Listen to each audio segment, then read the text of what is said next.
siang Pak, saya Revinda Nafi dari mahasiswa IKBIS Surabaya, Prodi Keperawatan. Ingin mewawancarai Bapak terkait penanggulangan bencana, khususnya cuaca ekstrim.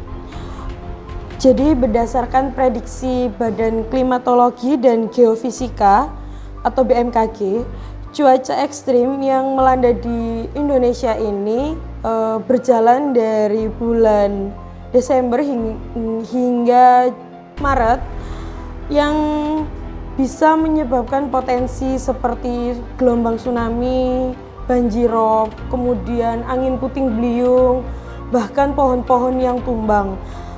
Untuk upaya yang telah dilaksanakan dari program kerjanya itu apa saja, Pak? Assalamualaikum warahmatullahi wabarakatuh. Terima kasih Mbak atas kunjungannya dari adik-adik mahasiswa. Pertama-tama mungkin kalau yang sudah disampaikan oleh pihak BMKG yang mengenai sangat ekstrim sampai ke yang namanya tsunami, insya Allah kalau di Surabaya tidak ada ya. Akan tetapi saat kami kerjasama dengan BPBD Surabaya, sempat disampaikan bahwa di wilayah Rungkut Surabaya utamanya itu akan terjadi yang namanya patahan bumi. Cuman patahan bumi ini kapan terjadinya itu sama-sama tidak tahu, karena patahan bumi itu berkesinambungan mulai dari Australia sampai ke Indonesia. Dampak daripada patahan bumi tersebut itu saat kami ada pelatihan dengan BNPB, mulai dari batasan sungai Kalimas yang ada di Wonokromo, batasannya itu sampai ke Sidoarjo, patahan bumi itu. Makanya kita sudah kerjasama dengan pihak BNPB, sudah 2 kali melakukan pelatihan, utamanya BNPB Surabaya. 8 hari sudah kita dilatih, mulai pemakaian alat pemadam, melokalisasi tempat-tempat terjadinya banjir rob. Jadi per wilayah yang ada di Kelurahan Medokan Ayu itu lokasi mana saja, baik dari RW 1 sampai dengan RW 15.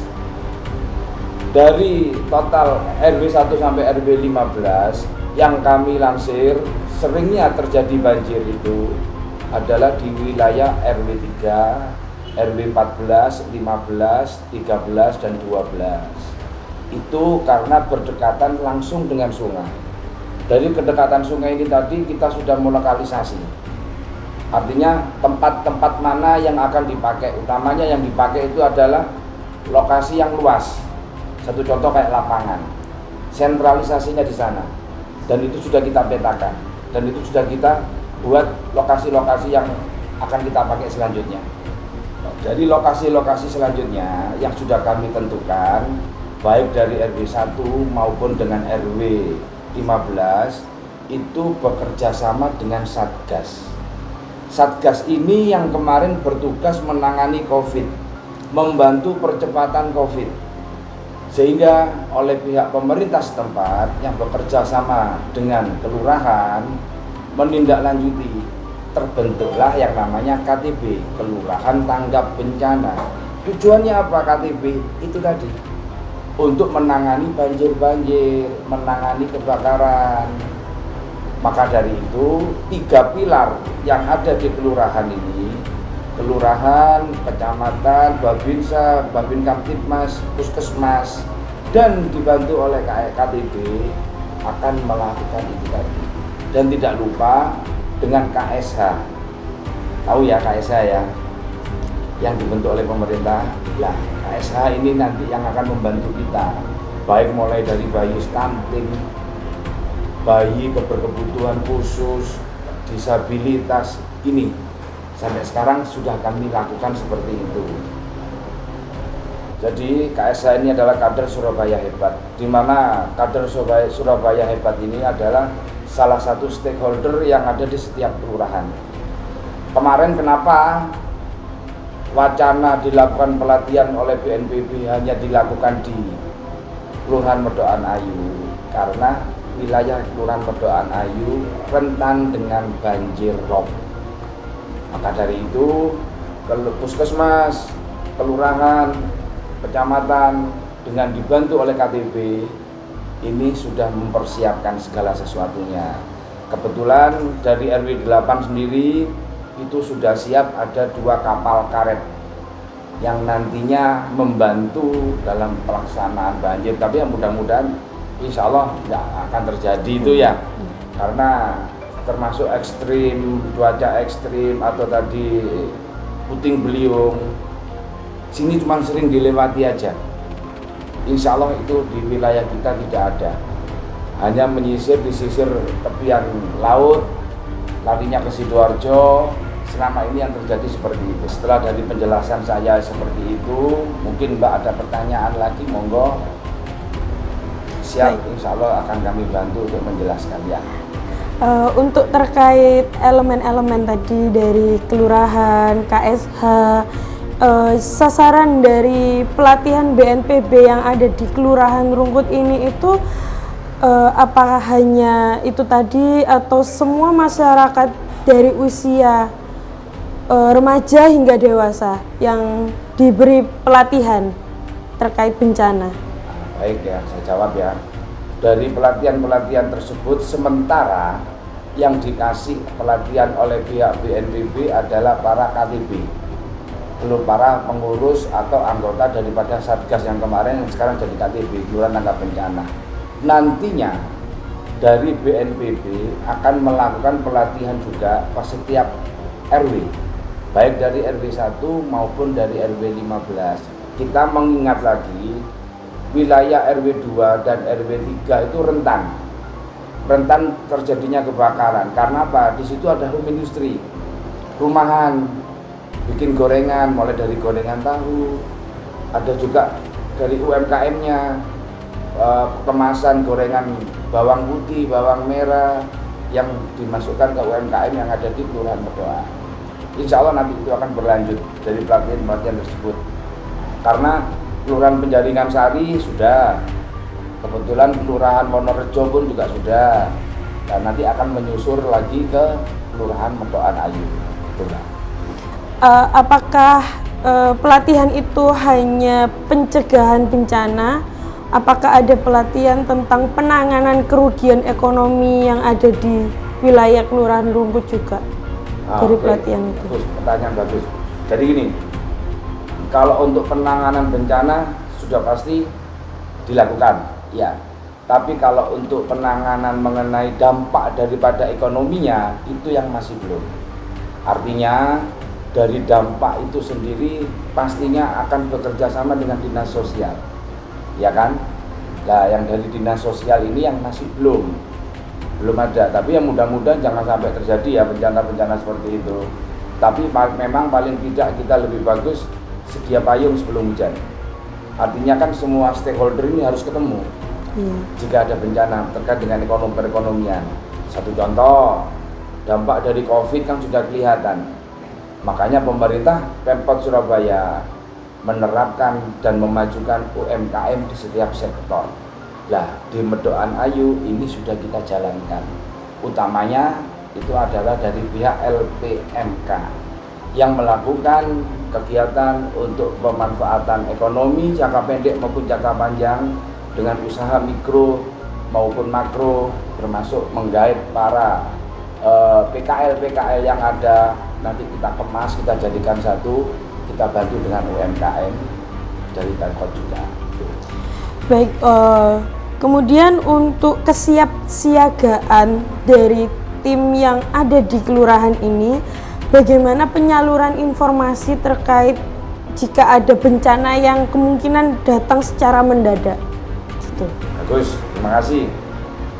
Terkait dengan pemberitaan yang dilakukan oleh pihak kelurahan utamanya, kan di sini kita ada KIM.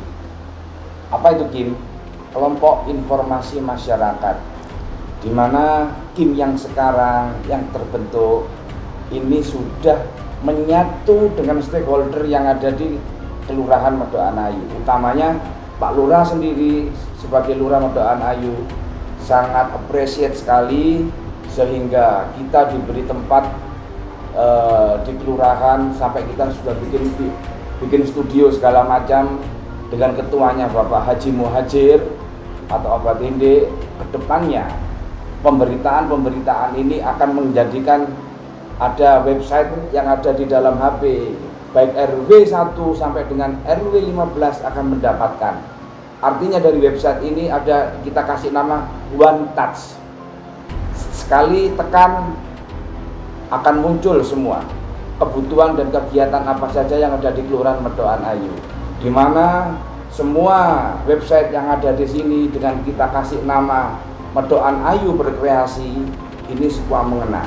Satu. Yang kedua, dari RW 2 di RT 5 itu ada posko, di mana posko ini ada monitor televisi yang memantau dampak banjir, sehingga jika ada banjir rob dari tepian mangrove Kelurahan Medokan Ayu, monitoring ini bunyi yang ada di pos RT 5 RW 2. Nah, inilah yang nantinya akan disampaikan ke kelurahan, dari kelurahan disampaikan kepada Kim ini yang menyebar kepada semua RW, baik dari ketua RW 1 sampai dengan RW 15.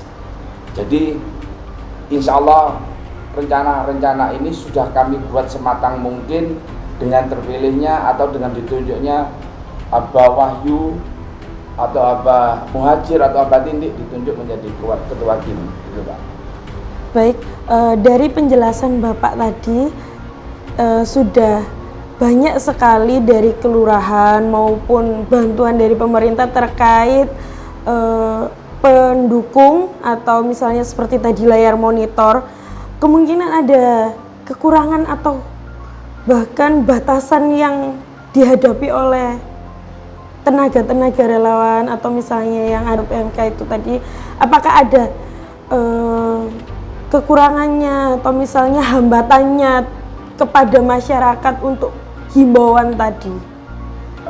Sementara hambatan-hambatan seperti itu tidak ada ya, tidak ada sama sekali, karena itu sudah tepat sasaran, tepat guna dan tepat kepada masyarakat nanti akan membutuhkan. Tapi kalau terkait dengan kebutuhan yang lain kan masih belum kita pikirkan. Artinya dalam perjalanan ini kan nantinya jika ada kekurangan otomatis Bapak Lurah yang akan tahu sendiri, dan beliau juga akan langsung menyampaikan kepada pihak pemerintah kota, seperti itu. Baik, dari penjelasan Bapak tadi untuk organisasi ini, apakah walaupun dapat informasi dari RT RW terjun langsung untuk meninjau, gimana Pak? Maksudnya terjun langsung tanpa menunggu informasi-informasi untuk melihat masyarakat, iya gitu. Begini, kalau untuk peninjauan itu biasanya memang kita akan terjun langsung ke lokasi daripada dampak banjir. Satu contoh, tahun lalu waktu terjadi rob, itu ketua KTB yang lalu atau ketua Satgas yang lalu itu turun langsung ke lokasi banjir dengan Bapak Lurah. Mungkin yang sekarang ini akan kita lebih komplitkan lagi. Mungkin nantinya yang akan turun bukan hanya sekedar Pak Lurah dan ketua Satgas atau ketua KTB saja, tapi nantinya ketua Kim, KSH ataupun ketua KTB itu harus hadir di tengah-tengah masyarakat. Tapi artinya apa? Kita harus hadir. Kita harus memberikan pelayanan, kenyamanan kepada masyarakat.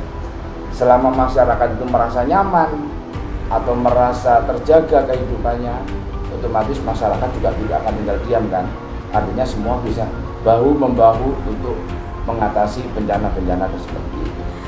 Baik, terima kasih Pak Rudi atas penjelasannya tadi. Semoga informasi atau ilmu yang diberikan bisa menyebar luas ke masyarakat dan bisa diberi wawasan lebih lanjut kepada masyarakat yang tidak mengetahui. Terima kasih. Assalamualaikum warahmatullahi wabarakatuh. Waalaikumsalam. Terima kasih banyak. Terima kasih, Pak.